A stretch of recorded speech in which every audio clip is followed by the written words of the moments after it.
ready for VP.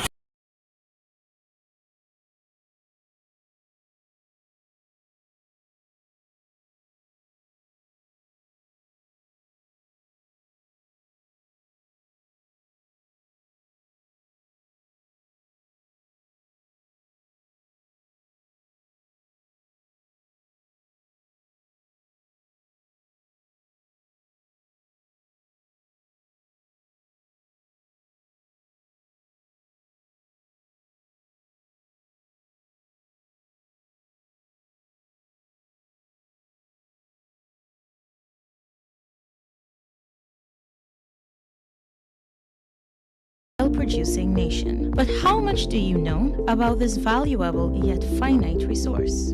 On our radio program, Guyana's Oil and You, we strike at the heart of every issue with informed views and credible data. The time is now for you to arm yourself with insightful knowledge on your oil wealth.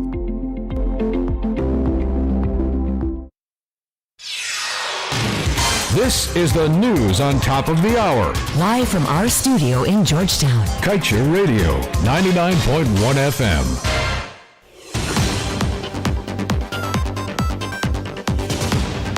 Good evening. Welcome to this evening's newscast on Kaieteur Radio. I'm Kevin Smith. Without further ado, let's get to the news in detail. The Ministry of Finance revealed in its latest mid-year report that GRA's tax collection grew by $22.2 billion to $129 billion. It said this represents 95.4% of total revenue collections by the government for the first half of 2021. The Finance Ministry said internal revenue collection totaled $66.6 billion, an increase of 19.1% over the same period for 2020. According to the same report, from 2020 to mid-2021, the PPPC government has expended $25.7 billion on its COVID-19 response program. And in order to achieve herd immunity among the adult population, it may very well need another $2.1 billion before the year is over. The ministry shared that in 2020, the government expended $16.7 billion on COVID-19 response, of which $7.1 billion related to the health sector, representing 13.9% of the health, that should be the total health sector spending. And moving on, residents of Felicity, Happy Acres, Le Souvenir, and Atlantic Gardens on the east coast of Demerara are contesting efforts by Trinidadian firm Vista Trading and Logistics to establish a specialized concrete batching plant and storage facility in their community. The protest follows the decision by the EPA to exempt the project from the requirement of an environmental impact assessment. In other news, applications filed in the High Court for the receivership of Kaieteur News assets and suspension of the garnishment order against the company is expected to be heard before Justice Norishwar Harnanan. The matters are set to be heard by the judge this Friday at 14 hours 30. The hearings were deferred to Friday after the scheduled proceeding before Justice Harnanan was rescheduled owing to the absence of certain parties involved in the matter.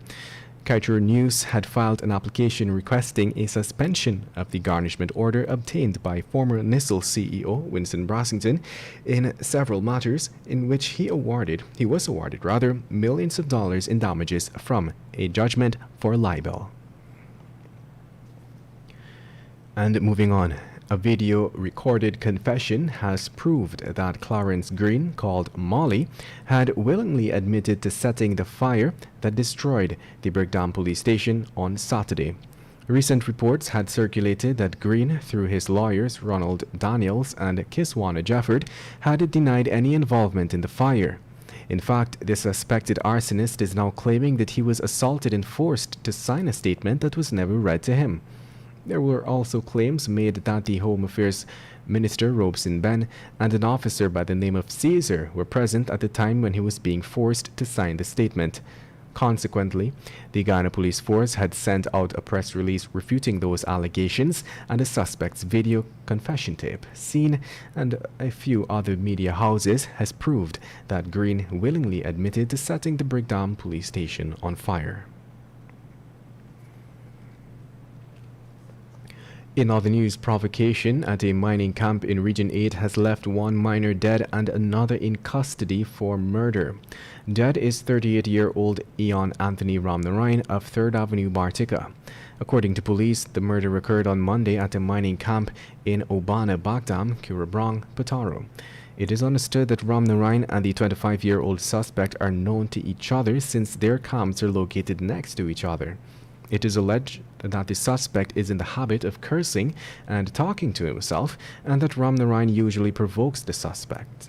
Around 11 hours on Monday, the suspect was reportedly passing by Ramnarain's camp to take a knife for his father to scrape an engine head when an argument ensued between them. The argument escalated and Ramnarain armed himself with a piece of wood and a pickaxe handle and reportedly used it to lash the suspect to the head and left foot. This resulted in the two men fighting, and the suspect, who was armed with a knife, dealt Ramnarain several stabs about his body. And with that, we've come to the end of this evening's newscast. I'm Kevin Smith. Thank you for listening. Coming up next, a short presentation as usual from the publisher of the Kaieteur News, Mr. Glenn Lal, followed by the National Outlook, which with GHK Lal, and at 19:20, Guyana's Oil and You, with editor at Kaieteur News, Miss Kiana Wilberg. Want value for your advertising dollar? Then place your ads on Kaieteur Radio's newscasts. Streamed live on 6 different mediums, reaching hundreds of thousands. Advertise today and watch your dollar grow. Call us on 225-8465 or 226-8210 today. I am Glenn Lal, and I have some beautiful things to share with you guys. Guyana, our leader